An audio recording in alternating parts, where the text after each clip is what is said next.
Welcome to the Graybeard Chronicles podcast. Your hosts, Brian Halstead and Kevin Harkins, are two gray-bearded patriots who love God, their family and friends, and their country. The Graybeards are here to inspire, inform, and educate you on a myriad of topics they are passionate about.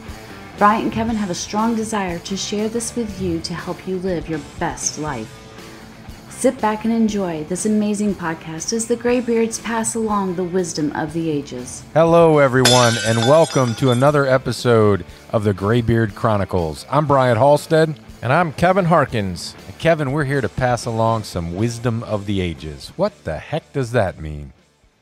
We're not perfect, but we do have gray beards. And that means we've got some significant life experience, some life lessons, and some perspectives that are worthy of passing along. Well, I think that sums it up nicely. Let's get to it. Kevin, what's going on? I love watching their reaction of, with our pre-recorded banter.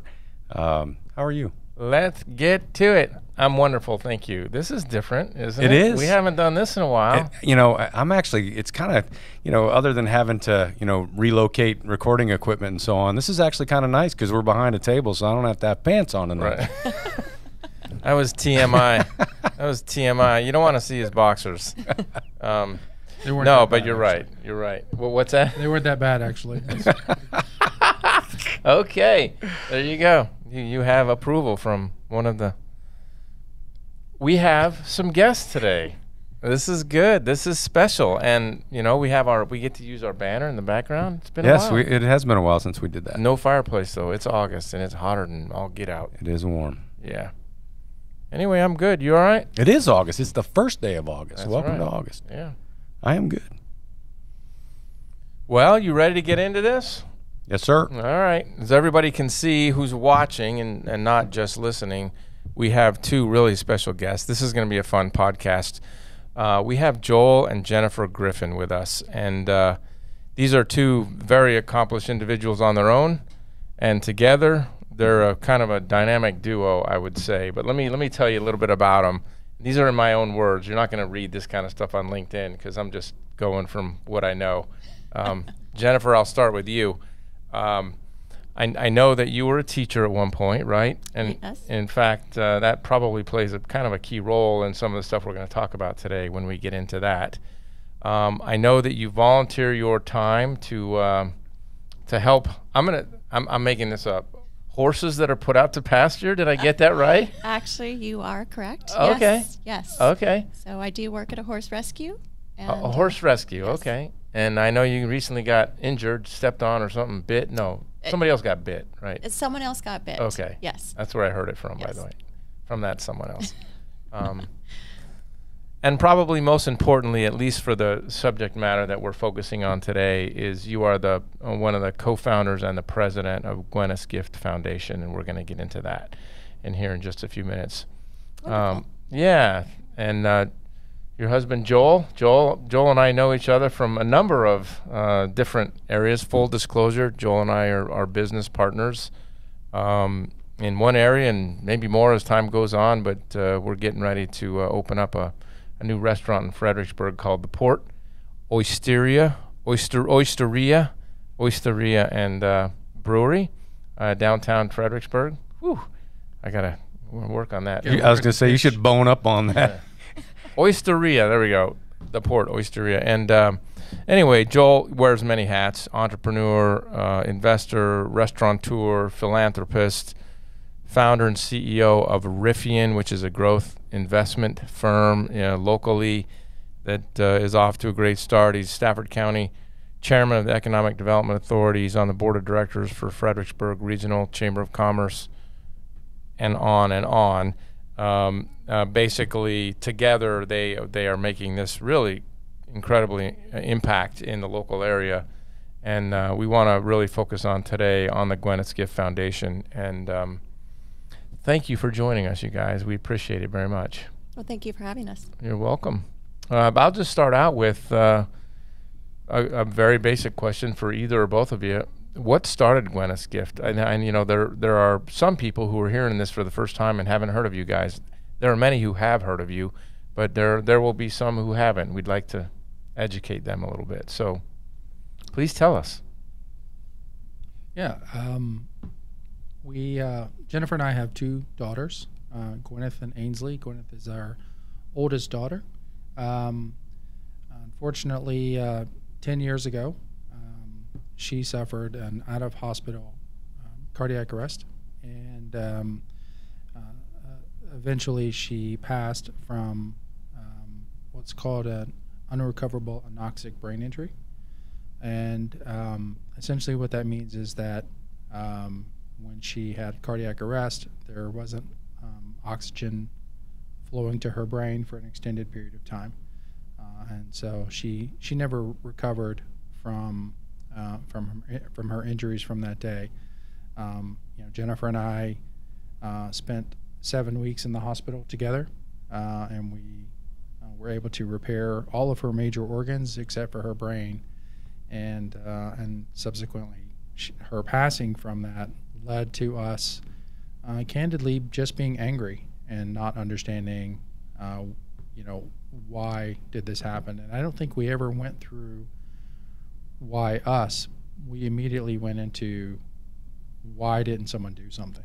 And so that drove us to immediately turn our sights on Richmond and to work on passing a law that would help prevent this from happening in the schools. And so Gwyneth's Law was enacted, and when it was passed, it requires hands-only CPR training for teachers in every school throughout the Commonwealth. It requires an AED in every school in the Commonwealth, not just within the high schools, which were typically where they were. And it also requires that students in public high schools receive CPR training prior to their graduation. And following that, that arduous journey Jennifer and I went on, we worked very hard to get that law passed. But we immediately started recognizing is that the schools are closed during the summers and the teachers aren't everywhere. And we started recognizing that we wanted to create what we refer to as a culture of action, whereas in many ways I Am My Brother's Keeper really comes into play, where we should be responsible for one another and take care of each other. And through Gwyneths Gift Foundation, which we subsequently created, we offer training for free, hands-only CPR training for free to any citizen that wants the training. We deploy defibrillators throughout the Commonwealth, and we have an awareness program in which we offer information like this, and then finally we offer scholarships to the high schools within Stafford County. To date, we've trained over 15,000 people. We've deployed close to 90 defibrillators throughout the Commonwealth, and to the best of our knowledge, at least 7 lives have been saved as a result of people receiving the training either on behalf of Gwyneth or directly through the foundation. And so that's the kind of impact that we wanted to see, and that's really all because of Gwyneth. And such a simple thing, too.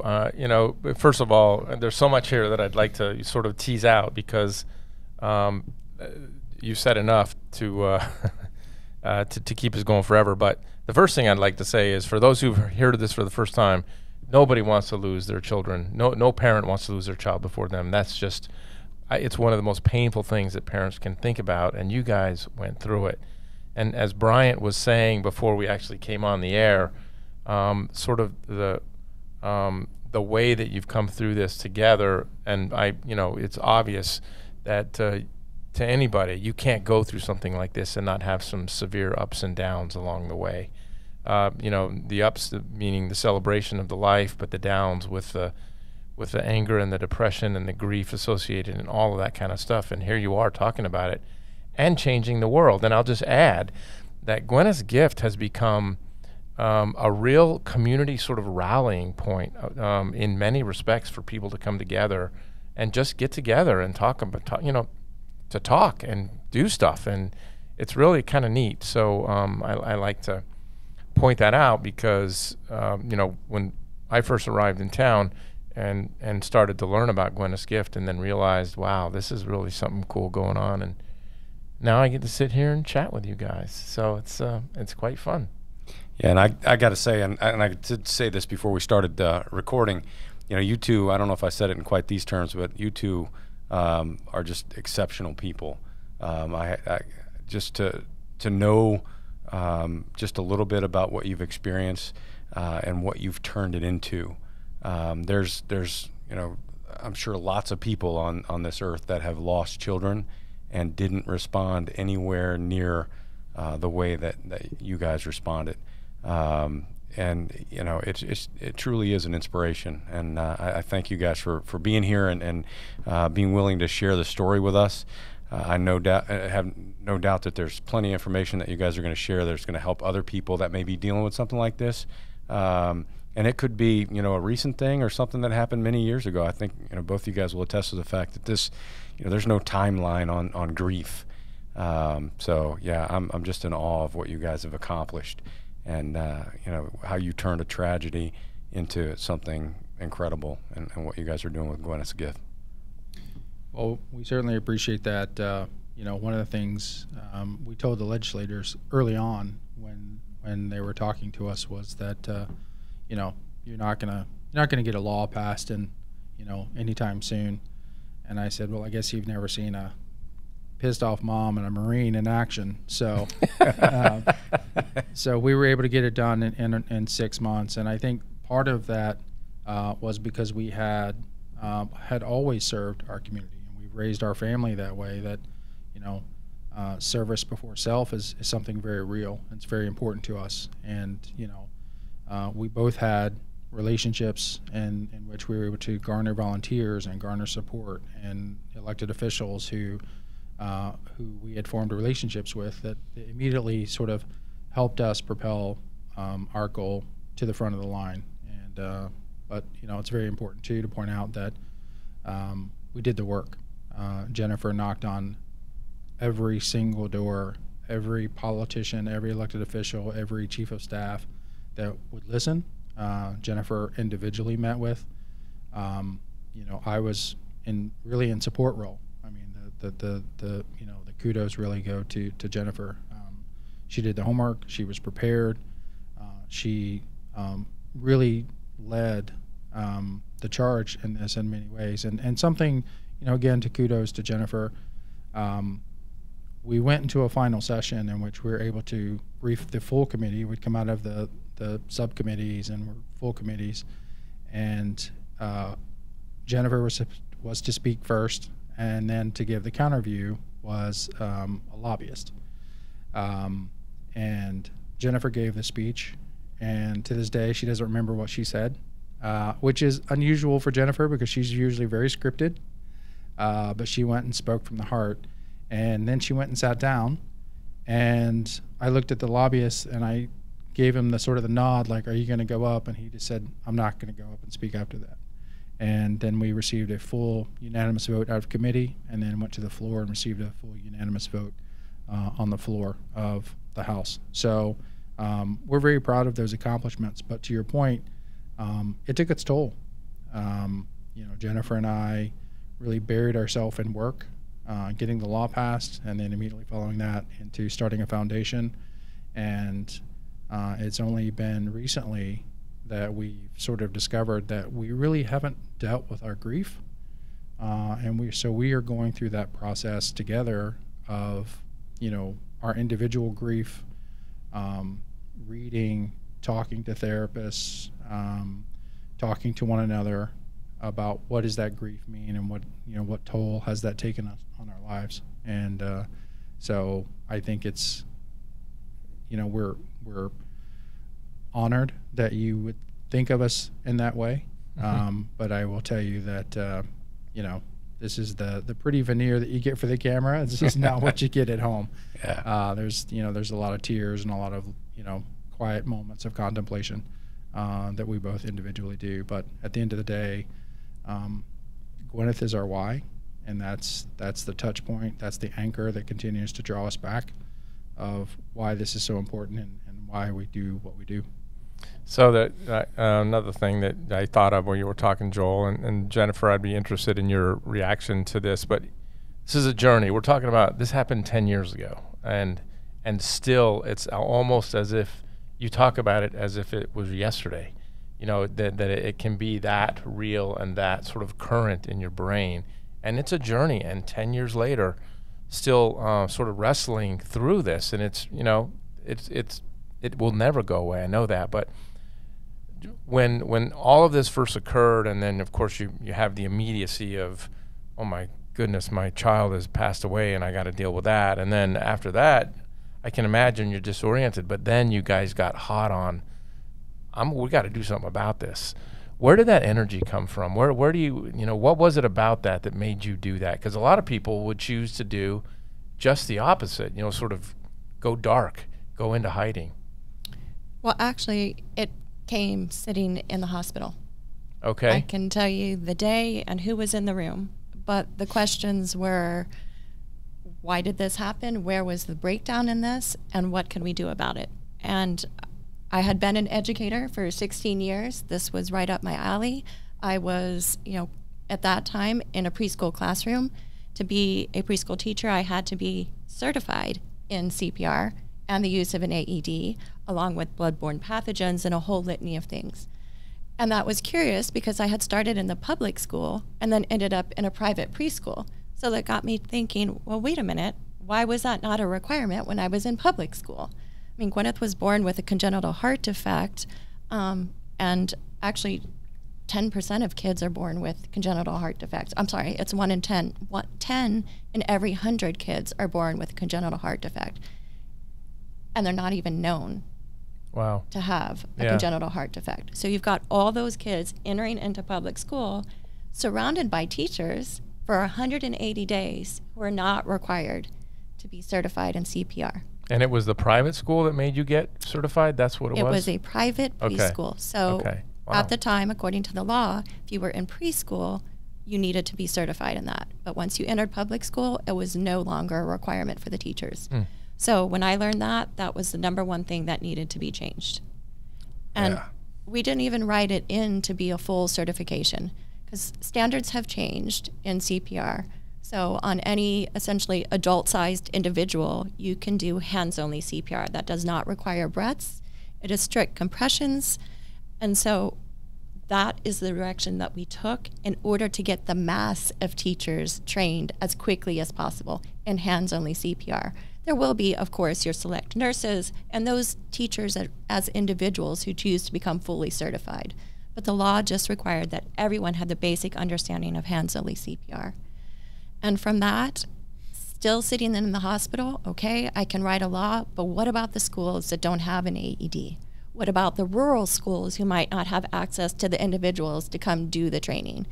And from there, the idea was planted. The seed was planted, per se. Following the 7 weeks in the hospital, we both tried to go back to our everyday lives. I went back to entering into the classroom. Joel went back to work. And we focused on raising our daughter.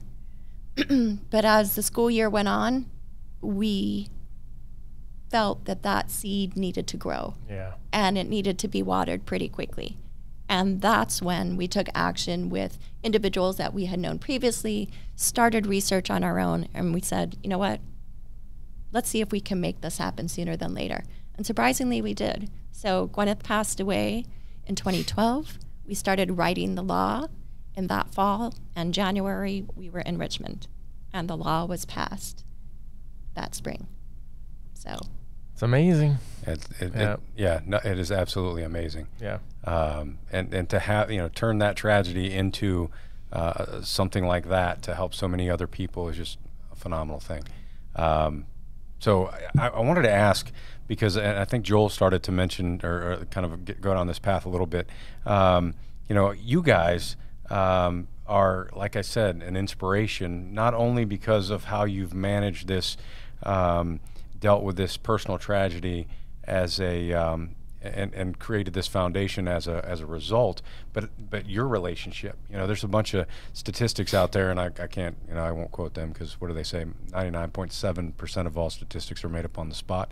But anyways, yeah. But there's a lot of information out there about relationships and how the loss of a child will cause a relationship to just be destroyed, and clearly that's not the case with you guys. You're propping each other up and just doing great things for the community, and who knows how far that spreads. I think it's immeasurable, the good that you guys are doing. But what keys, because we're all about passing on the wisdom of the ages, and you guys have obviously figured some stuff out. And it may still be a work in progress, but what little nuggets of information can you share with folks that have been successful for you guys? Well, it is definitely a work in progress. Each journey belongs to the individual.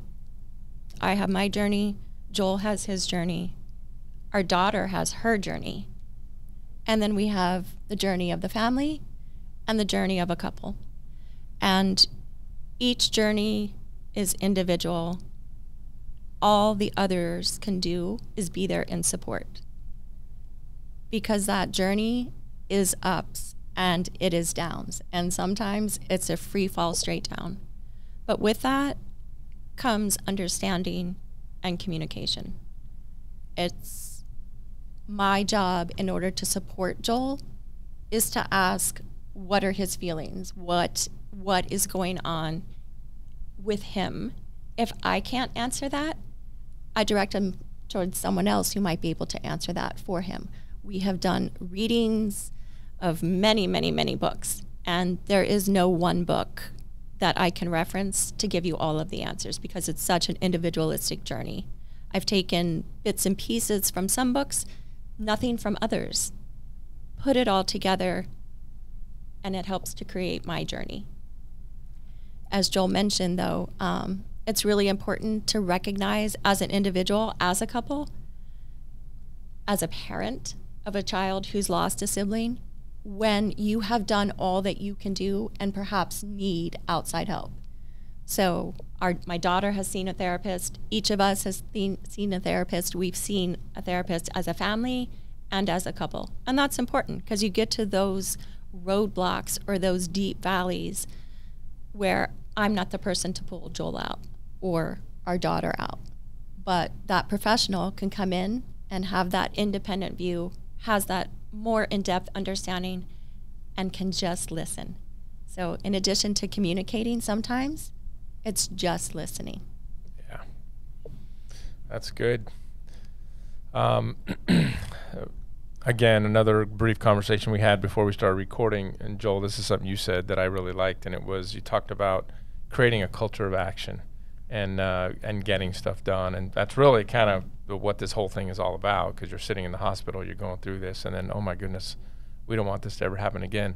Literally, lives have been saved, and the world has been impacted because of what you guys have done. And it's not just, honestly, it's not just the lives that have been saved. I mean, that is probably sort of the flashing neon sign, but it's about the people who know the story, and it's about the people who know about the struggle and the relationships and the family and all of that.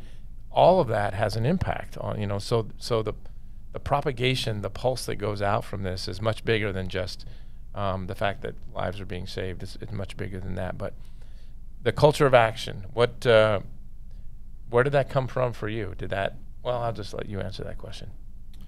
I think when Jennifer and I were developing the concept of the foundation, I applied a lot of the business skills and acumen that I had learned over the years, and I didn't want us to have a nonprofit that was, can be stereotypical, raise a little bit of money, we do certain things. I mean, we really wanted to be a world-class nonprofit that was making huge impacts and was making a difference. That's not to disparage, any nonprofit work in any way, but we wanted to make sure that, this was really a reflection of our daughter, right? This was This was our child. That's good. And so we wanted to uphold our personal standards and our family standards in the way that we were representing and reflecting our daughter, both in the community but also in her honor. And so, you know, something I've said to you, Kevin, is that you know, we like to think about all of the positive experiences that we shared with Gwyneth. We don't focus on the 7 weeks of being in the hospital. And so when people think of Gwyneth's Gift, we want them to see, you know, that beautiful, smiling, dancing young lady. And that's what we want people to think of. Yeah. And so, you know, the culture of action concept came in when we were trying to espouse what our core values were and what was that fundamental item that we wanted people to take away with. And it really is creating a culture of action. And I believe Jennifer came up with that phrase because we were trying to encapsulate something that we could explain to people about what is Gwyneth trying to do. And we're trying to create a culture of action where, you know, we've all seen TMZ and other television programs where everything is captured on a cell phone, right? But what we're trying to get people to think about is there's someone on the other side of that cell phone holding that phone. And that person's not doing anything. Right. They're just standing there and observing. And we don't want to live in a society that way. We certainly don't want to be a part of a community that would allow tragedy to occur so that they can get 15 seconds of video on their phone. Right. We want to be the people who are using their phone to put it down by their side, call 911, and do something to help. It's not asking people to be heroes. You can be a hero by calling 911. You can be a hero by jumping and being involved. But it's not about having that mentality. It's about understanding that it's the little things that you can do every single day to create a culture of action. And if you see someone struggling to get across the street, help that person. If you see someone struggling to pick a heavy item up into the back of their truck, help them. It doesn't need to be a tragedy type situation to create a culture of action. It can be something you implement in your life every single day. And that was the spirit of who Gwyneth was as an individual. I can go on and on about the countless things that she did at the tender age of, 8, or, she was 13 when she passed. And she had given meals out at Thanksgiving. She had given her coat away, her brand new coat, to someone in school who didn't have a coat. She cared about animals. She cared about every person, and she had a smile to share with you, whether she knew you her entire life or she had just met you or you were just passing by. That was Gwyneth. Gwyneth was about making people happy and making a difference. And I looked at the situation, had it been flipped. If it were one of Gwyneth's friends, what would Gwyneth have done? And in our scenario, it was actually one of Gwyneth's friends that took control and made the difference. Okay. One of her friends stepped up, went and got the people that needed to be at the scene, including Gwyneth's father and the AED, and took that step to try to make a difference. Yeah. And that's what Gwyneth would have done. She would have done the exact same thing for her friend. Yeah. And that doesn't, listening to you talk about how she was and how she reacted in certain scenarios and the selfless acts that she would engage in, that doesn't happen by osmosis, right? She had somebody setting an example for her, and she was learning those values and that behavior from somewhere. And, it's living on in you guys, right? In what you're doing in this foundation and the way that you're helping people. And it's a beautiful thing. So you guys got the next big thing coming up, right? Can we talk about that for a minute? Whiskey Business. I love the name, by the way. Every time I hear that. We don't talk about whiskey on here. We don't like whiskey. What is Whiskey Business, and what's coming up? What's the next big thing that folks ought to get excited about? So coming up in September 23rd, we're hosting an annual event. It's our largest fundraiser of the year, called Whiskey Business. Each year, Whiskey Business has a different theme. Spirits are from all over the world. We commonly refer to it as whiskey, but there's bourbon, scotch, spirits from rum. Yeah. Yeah. Kevin was a pirate in former life. I believe one of our themes includes rum. in the future. It does. Oh, man. So we like to pay homage to where those different spirits come from, whether it's Scotland or Ireland or the Appalachian Mountains or the Pacific coast or Japan. Each region of the geographic location of the world has their own varieties of whiskeys and spirits, and so we like to pay attention to that. And so this year's theme is westward exploration, and so it's really paying attention to those flyover states. I know, Kevin, you're from one of those flyover states, Right. But west of the Appalachians all the way to the Colorado Rockies, there's 1,000+ miles of beautiful prairies and forests and rivers, and so there's lots of good spirits that come out of those locations, and so we really want to really pay testament to the beauty and the grandeur of what the westward exploration from Lewis and Clark on, what they would have experienced and what they would have seen. And so when you come to one of Gwyneth's Gift's events, for those of you that have been to Mom Prom or Whiskey Business, you'll notice that we pay a lot of attention to the experience. It is certainly a good time to come out and drink some spirits. Can't go wrong there. But the food is based on the theme. The flowers are based on the theme. The decor, the auction items, they're all on the theme, because we want people every year to come and have a different experience, and something that they look forward to and something that they can appreciate. And for those of you that know me and my attention to detail, I have a little bit of OCD. That carries over into who we are as an organization, and our staff does a tremendous job of putting together events that are memorable and hopefully enticing for those to come back. Yeah, and I can just tell you, having gone to last year's Whiskey Business event, it's huge. It's you dress up, everybody gets to enjoy the experience, and that's really what it is. It was remarkable, and I'm looking forward to this one very much. Several years ago, I read the actual journals of Lewis and Clark themselves, not books about them, but the actual journals, which are remarkable to read in their own handwriting and in their own sort of comments. And it's just very different when somebody else is interpreting it and telling you about it versus reading what they actually wrote, and then taking that theme and using it as a fundraiser for Gwyneth's Gift. So anybody who is hearing this, you got to come out to this thing if you can. Y'all are causing me to second guess my decision not to go this year because of an early morning event the next day. But I don't know, man. I might just have to suck it up. You might have to suck it up. It is worth the time. I'm telling you. All right. This is a. We try to make it a memorable event for everyone, and so we've the past couple of years that the event has been growing. Last year's Scottish Highlands event, we had bagpipers. We went all out. We had golf.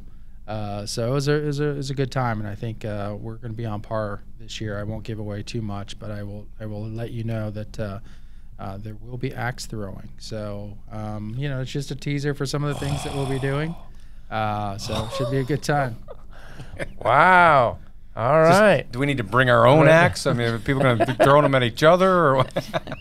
Well, it depends on how the night goes. Right. But in all seriousness, it's we've got a vendor who's providing a very safe environment for people to do that in a self-contained little area. But it's something that it's different. Right? Yeah, those things are pretty cool. Yeah, cool, different experience. So. All with the intended outcome of educating and training people on CPR and AEDs, and just having this get out into the world. And I think you mentioned it. One of the two of you mentioned about even the students are getting in on the action a little bit, right? It's not just the teachers and the adults, but some of the kids are going through this training as well, and that's remarkable because you don't forget that stuff. It's there forever. Yes, so actually there were 3 components to the law. The teachers being trained in hands-only CPR, and then hands-only CPR being a graduation requirement. So it is estimated that there are 80,000 students trained every year in the state of Virginia in hands-only CPR. Wow. So every year, that's 80,000 potential lifesavers out in the community. That's awesome. Now, any further reach than that thus far, or just Virginia at this point? We're focused right now on the Stafford and Fredericksburg area, but Right. of course we're looking into surrounding areas, and then ultimately across the Commonwealth, and if Joel has his way, one day across the nation. There you go. Yeah, we've deployed AEDs to all the way out to Roanoke. We've been to Northern Virginia, Williamsburg. I mean, we are trying to collaborate with other organizations in other regions. If you fill out an application on our website and request an AED, there's some factors that we look at as to where an AED would be deployed based off of supply and demand. Yeah, I mean, anywhere in the Commonwealth, we'd love to support. Our staff have gone and done training all over the Commonwealth. As Jennifer correctly said, we are primarily focused on this region, but we routinely answer the call for other locations. And yeah, eventually I would love to see this be a national campaign, but just like with any good business, you start where you can, and you grow organically until you have the opportunity to expand. And for now, we've got a pretty good response from the community, and we're excited. Nice. Now, you mentioned your website. Where can folks go to find out this information about events, and if they're looking for an AED, et cetera? What is your website? Yeah, the website is www.gwynethsgift.org. Okay. There's a couple things you said, Joel, that I wanted to, wisdom of the ages. One is, and you took some business skill and brought it into this whole thing. But I love, and we talk about it on the podcast all the time, this idea of the compound effect. That you just these small little steps that you take every day, you just don't really realize how those things are going to in the future. The growth goes from sort of almost flat linear to exponential once it hits the tipping point. And that's the second thing. So compound effect, chipping away, doing the right thing every day, waking up, doing the right thing, culture of action, getting it done. And then all of a sudden something starts to happen. And things all of a sudden start to change, and the outreach, the compound effect kicks in, hits the tipping point, and boom, you're off and running. And that's how the world has changed. It really is. It's one idea at a time like that. So I love that. I love when stuff like that happens. I love to try to live it in my own life and in my own business dealings as well. You just got to keep going, and that's what you're doing. And it's very cool. It's very cool to watch, and it's very cool to be a part of and talk to you about it. So. So what else do you guys get involved in as far as events go, right? So you mentioned you're a 501c3 nonprofit, doing great things, and that takes funding, right? So in addition to whiskey business, what else can people look forward to during the year and be on the lookout on your website for? So the whiskey business, we kind of geared towards the male side of the community. So to complement that, we have a mom prom every spring. Nice. That complements the female side. And so we break out old bridesmaid dresses, if you can still fit into your prom dress, old prom dresses. There are a few people who can. Yeah. And we get all of the ladies in the community together. We provide the dates.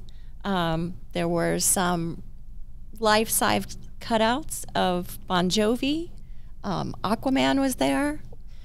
George Clooney was there, so all dates are provided. Oh. They enjoy dancing with the myriad of women that are there. But we have a fun evening of reliving our prom and just conversation and fun. And they're perfect gentlemen throughout the evening because they don't say a thing. They do not say a thing. I will say that some of the dates do wind up going home with the ladies, so that's happened a time or two. So those cardboard cutouts have disappeared, grown legs, and walked out the door. But the ladies really do have a great time, and we do other events during the year. We recently did an athletic event called Rouse Rally, which was a tennis and pickleball event. We're doing a guest bartender event at Rebellion in August. We try to do as many awareness events as we can, where we also receive donations typically. But I think the important takeaway is that we're always in the community. We're always trying to raise awareness, but also raise funds. And 100% of every donation that we receive goes to programs. It does not go to overhead. It does not go to salaries or rent or anything. It goes directly back into the program. So you know that when you give us $1, that $1 is going back into the community. And, that's remarkable. Yeah, that's very important for us. That is remarkable. That is so unusual. Wow, to be able to do that. That's amazing. And so that means more mannequins, more people that can be trained. We try to give away American Heart Association CPR kits at our trainings, and what those encompass is a CD as well as a portable mannequin that individuals who come and take our training can take home with them. And then when they take them home, we encourage them to share it with friends and family. And we have had stories where people have done the training right before the holidays, and when their family gets together for Thanksgiving, they take some of their time out of their Thanksgiving and they all do the family training together. And one of actually Gwyneth's friends took it to college with her and trained the girls in her house. And then that, as you said, compounded and snowballed into a lacrosse team becoming trained and a softball team becoming trained. So from one little kit that individuals get to take home, a myriad of other people are trained. There you go. Nice. You said something, and I just lost it because you kept talking, and then I started following your train of thought and lost the original thought. What? Oh. So when I went through CPR training a few years ago,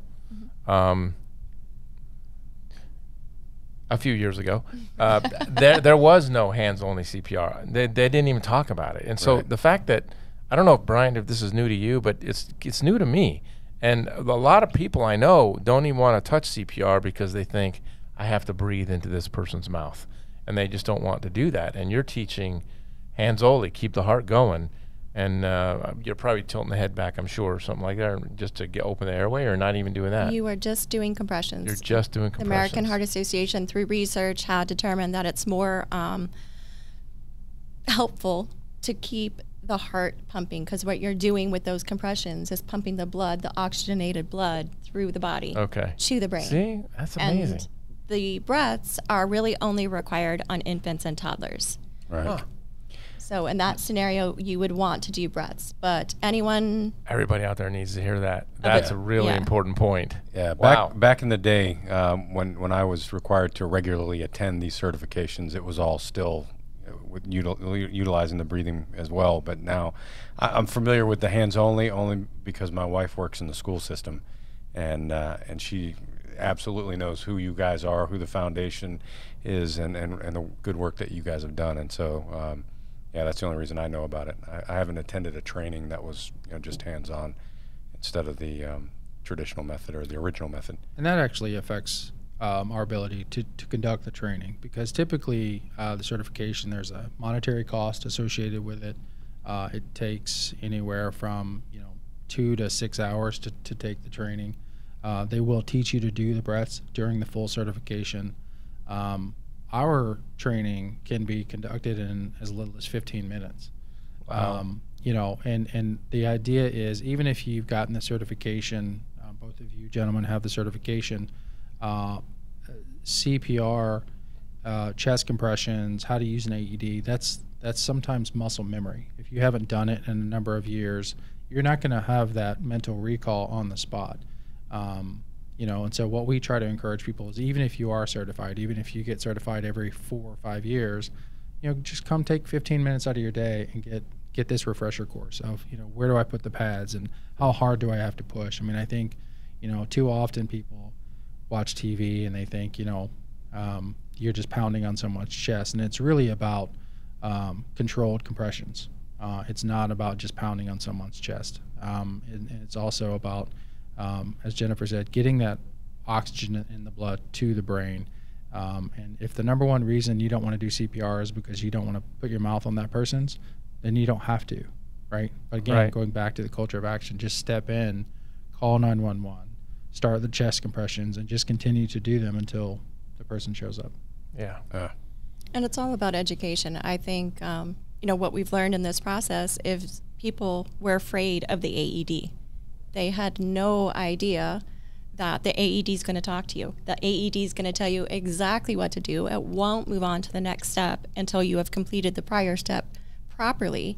And as we like to say, it is the actual doctor on the scene, because it is not going to allow you to shock someone that doesn't need a shock. Okay. So I think that provides a sense of confidence and empowerment in individuals to take that step and go get that AED and give it a try. And we teach individuals how to do it. We actually bring a replica so they know what it's going to look like, what's going to be in it, and we talk about the real life scenarios of what's going to happen. If I have a big burly man who's covered in hair, then I might need to take those kid pads and do a quick wax job on him to get those AEDs to adhere to his skin. Okay. But you know what?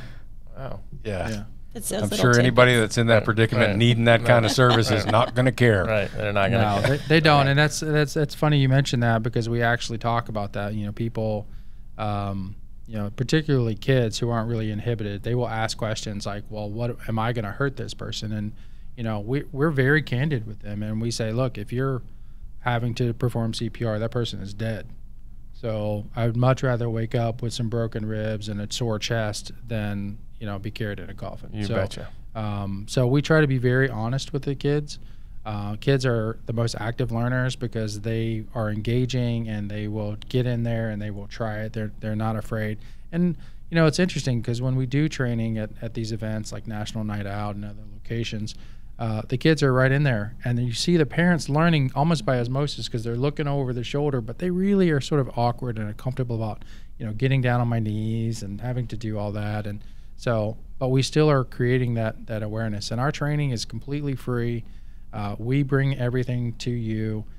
We've trained as many as 1,200 students in a day at a middle school to as few as 4 or 5 people in a church.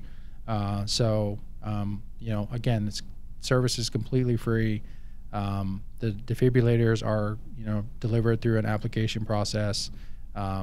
And we're happy to come out and speak for any sort of awareness event that individuals are hosting. So again, it's about creating that culture of action through demonstrating action. And Joel and I both said that it's about being honest and explaining what people are going to see and what could potentially happen, because ultimately no one knows how they're going to respond in an emergency situation. Right. So again, back to education. The more information I can provide, the more education I can provide, hopefully the more confident a person will be. And we believe at Gwyneths Gift that we're actually giving 2 gifts. Obviously would be the gift of life. Everything works out perfectly and the person recovers. But we're also realistic. And despite the best heroic efforts, that might not be the outcome. The outcome might look like what happened to us, but we're still giving a gift. Yeah. And that gift would be to the family. And the family would be able to know that someone was there and someone did something. Yeah.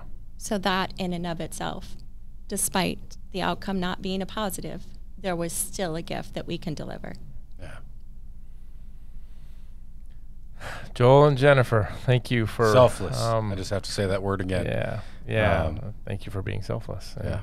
Thank you for being points of light, or whatever we want to call it, examples to all of us for all that you've done and endured the incredible difficulties that you've had. And I know you're not the only ones. There's people out there who have lost children, but there's somehow comfort in knowing that the people who have gone through it have come through and they're okay. And that's an example that you guys bring to our world every day. So, Amen. yeah. So I have one last question. What have we not asked you guys, or what have you not shared that you just can't get up and leave this table without sharing? It's got to be something. I was going to let Jennifer go first, but she's kind of putting me on the spot here. So I will say that, a lot of people approach Jennifer and I, and they talk about, you know, how much we do in the community and you know, all the things that we're involved in. And, you know, I would say that Jennifer and I are both very driven individuals. And Jennifer talked earlier about the horses, and she refers to her, you know, to that as her job. She is a volunteer and will routinely work 60 hours a week as a volunteer. I'd like to see my employees work harder than my volunteers sometimes. But the reality is that, you know, we do believe in our community, and we are believers in the service before self. And, you know, that's just something that we try to, learning from the military experience, you know, leadership by example, that's something that we try to espouse. But that certainly doesn't make us perfect. It certainly doesn't make us infallible. And so we are working through our grief, and we continue on that struggle and on that journey. And so I just wanted to say that, you know, I think it's important for people to realize that they're not alone, and they don't have to figure it out on their own. There are services, there's therapy.